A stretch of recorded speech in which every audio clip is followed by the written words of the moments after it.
बिस्मिल्लाहिर्रहमानिर्रहीम। अस्सलाम वालेकुम दोस्तों, आज की वीडियो के अंदर मैं सलंटी और चिप्स का जो है एक छोटा सा सेटअप मुतारफ़ करवाऊँगा कि ये सेटअप जो है ये किस तरह से काम करता है और ये कितने बजट के अंदर है और ये कैसे कैसे चलाया जा सकता है। बाकी सारी डिटेल्स इस वीडियो के अंदर मौजूद होंगी। सबसे पहले जो स्टेप है वहीं से शुरू करते हैं। ये कढ़ाई है, ये पहले तो मैं आपको ये बता दूं, ये सबसे छोटा सलंटी का सेटअप है। इससे नीचे सलंटी पापड़ बनाने का कोई भी छोटा सेटअप फ्राई करने का नहीं है। ये सबसे छोटा है। बाकी इससे बड़े प्लांट हैं, इससे थोड़े से भी बड़े हैं, उससे भी बड़े हैं, मतलब 3-4 साइज़ इससे बड़े हैं। तो ये एक नया स्टार्ट लेने के लिए, जिस बंदे के पास अभी कोई किसी किस्म का वो चाहता है मैं रिस्क नहीं लेना चाहता, मैं बिल्कुल एक छोटे से सेटअप से स्टार्ट करना चाहता हूँ, आहिस्ता आहिस्ता अगर मेरा काम चल जाए तो मैं बढ़ा लूँगा, या किसी के पास बजट ही इतना होता है कि वो स्टार्ट ही थोड़े से पैसों से लेना चाहता है, तो ये उनके लिए है। तो इसमें पहले तो ये होता था कि हम सिर्फ ये ड्रायर दे देते थे। बाज़ार से कोई भी एक कढ़ाई जो थी वो ख़रीदी जाती थी, उसके साथ वो जैसे समोसे तलने वालों या पकोड़े तलने वालों के पास एक छिक्कू सा होता है, उसके साथ वो उठा के तो इसमें डाल देते थे। तो वो थोड़ा सा ज़्यादा सिंपल सा काम हो जाता था। तो ये जो है हमने एक कस्टमर को बना के दिया है, जिसमें एक छोटा सा फ्रायर है और ये इसकी कढ़ाई जो है लोहे के अंदर है। ये सारा बर्तन लोहे में है, आप स्टील में भी बनवा सकते हैं, क्योंकि जब इसको घी या ऑयल वगैरह लग जाता है तो वो जंग लगने का ख़दशा जो है वो कम हो जाता है। लेकिन फिर भी फूड ग्रेड चीज़ इस्तेमाल करनी चाहिए। हमने कस्टमर की डिमांड के ऊपर हमने उनको लोहे में बना दिया है। बाकी सफाई सुथराई का ख्याल तो वो ख़ुद ही रखेंगे। बाकी ये कढ़ाई है, ठीक है, फ्रायर है, ये इसके अंदर इसका लगा हुआ छिक्कू है। ये नीचे चला जाता है, ऐसे नीचे होगा, ये चला गया नीचे, ठीक है जी। उस तरफ इसका हैंडल भी लगा हुआ है, ठीक है। इसके अंदर सलंटी जो है वो डाल देनी है, कुकिंग ऑयल डाला हुआ होगा। ये जो अभी हमने फ़र्श के ऊपर रखा है, जब ये इसके नीचे इसका स्टोव या चूल्हा इसका बना होगा तो ये थोड़ा सा ऊपर होगा, तो ये इसके बराबर आ जाएगा, ठीक है। तो नीचे इसकी आग जल रही होगी।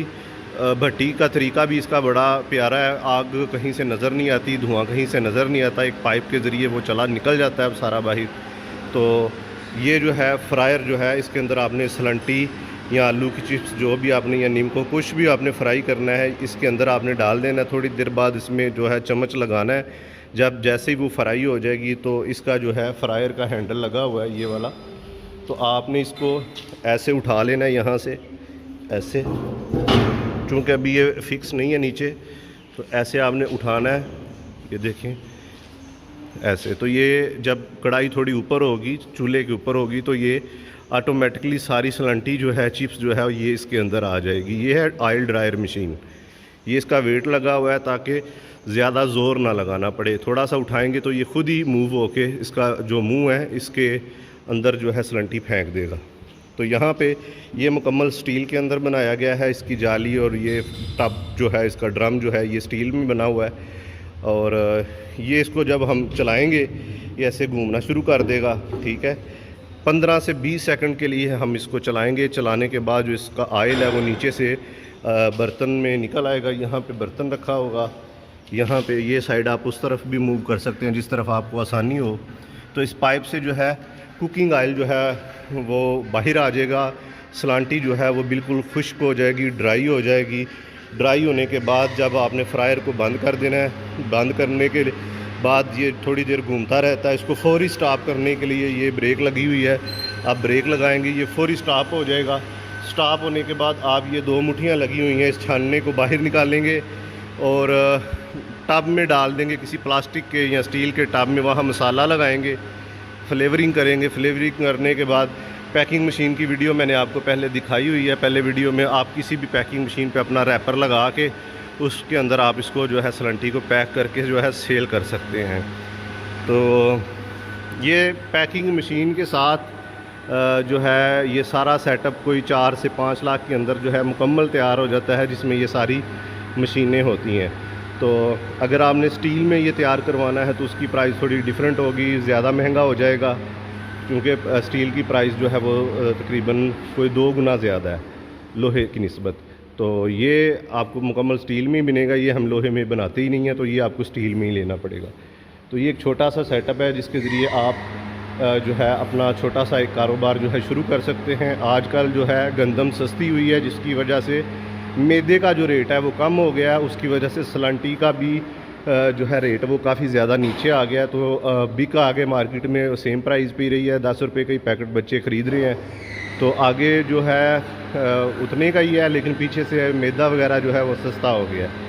तो बड़ा अच्छा चांस है अगर किसी ने कारोबार करना है सलंटी का, निमको का, और इस तरह आप जो है अपना एक ब्रांड बना सकते हैं अपना एक छोटे से सेटअप से। तो बहुत ही आसान है, 1-2 दिन के अंदर आप सीख जाएंगे। अगर आपको समझ नहीं आएगी तो आप 5 दिनों के लिए कारीगर को भी हायर कर सकते हैं। आप थोड़े दिन के लिए कारीगर ले लें, जब आप मुकम्मल ट्रेन हो जाएं, कारीगर आपको मुकम्मल ट्रेनिंग दे दे या आप कारीगर से सीख लें, उसके बाद आप जो है ये काम खुद करें या अपने किसी भाई को सिखा दें या अपने किसी मोहल्लेदार को सिखा दें जो आपके साथ लग के ये जो है काम कर सके। ये जो तरीका है, इस तरीके से तकरीबन 1 मन बोरी जो है वो तकरीबन 10 से 15 मिनट के अंदर तैयार हो जाती है, 1 मन की बोरी।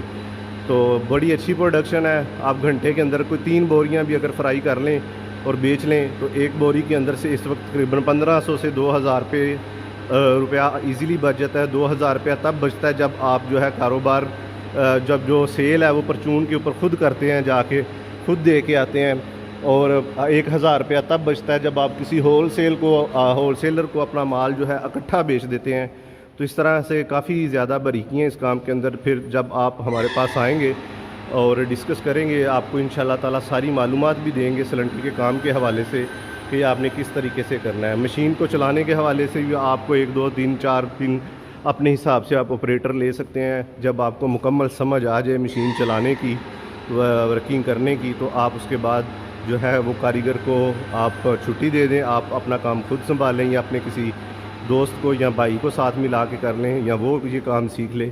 बहरहाल 1 से 2 बंदे ये काम इजीली कर सकते हैं, कोई इतना मुश्किल काम नहीं है। इसके बाद अगर अल्लाह करे आपका काम चल जाए, उसके साथ ही आप आलू की चिप्स की मशीनें भी साथ लगा के, आलू की चिप्स यानी कि जैसे लेज़ होती है वो भी आप इसमें फ्राई कर सकते हैं। उसको फ्राई करने के लिए जो है उसकी कटिंग करने के लिए 2-3 मशीनें और होती हैं, वो मैं आपको दिखा देता हूँ। ये आलू को छीलने वाली मशीन भी हमारे पास पड़ी है। आप इसमें जो है 10-20 किलो आलू डालें, ये फौरी आपको वाश करके छील के दे देगी। और ये आलू का स्लाइसर है, ये डबल हेड वाला, ये आपको स्लाइस कर देगा। स्लाइस करने के बाद आप आलू को पानी में डिप करेंगे कोई आधे घंटे के लिए, पानी से फिर आधे घंटे से निकालने के बाद जो है वो आप ड्रायर कर लें। उसके बाद इसमें फ्रायर के अंदर आगे डालें, ठीक है, फ्रायर के अंदर डालें, आपकी चिप्स भी तैयार हो जाएगी। यहाँ पर आगे आप इसमें डीआइलिंग कर लें, फ्लेवरिंग मैनुअल कर लें और पैकिंग मशीन के अंदर जो है वो पैक कर लें। तो आप निमको भी इसी तरीके से कर सकते हैं। अगर आपने निमको बनानी है तो इसी के ऊपर हाइड्रोलिक मशीन लग जाएगी। एक आटा गूंदने वाली मशीन आपको साथ ख़रीदनी होगी। आटा गूंदने वाली मशीन में से आटा निकालेंगे, मैदा निकालेंगे, जो भी आपने उसके अंदर फ्लेवरिंग की है, कोई जायका बनाया, उस मैदे को आपने हाइड्रोलिक के अंदर डालना है। हाइड्रोलिक सेवियाँ बना के इस फ्रायर के अंदर डाल देगी और ये फ्राई हो जाएगी निमको वगैरह आपकी। उसके बाद वैसे ही आपने डीआइलिंग करनी है और आगे फिर वही पे कर लेना। यानी कि फ्रायर, ड्रायर, ये जो है निमको, सलंटी और चिप्स तीनों में यूज़ होता है ये वाला। पीछे जो तैयारी में मशीनें हैं वो डिफरेंट है, पैकिंग मशीन भी आलमोस्ट सेम है। तो आप ये छोटा सा कारोबार से स्टार्ट लेके आप मुख्तलिफ़ चीज़ें जो है फ्राई कर सकते हैं, बना सकते हैं। बहुत आसान कारोबार है। इसके अलावा आपको किसी भी किस्म की मालूमात की ज़रूरत हो, हमारे दिए गए नंबर पे आप रब्ता कर सकते हैं। जुम्मे की छुट्टी के अलावा जब मर्ज़ी आप हमारी वर्कशॉप को विज़िट कर सकते हैं। इंशाअल्लाह ताला मिलते हैं नेक्स्ट किसी अच्छी वीडियो के साथ। तब तक के लिए इजाज़त दीजिए। अल्लाह हाफ़िज़।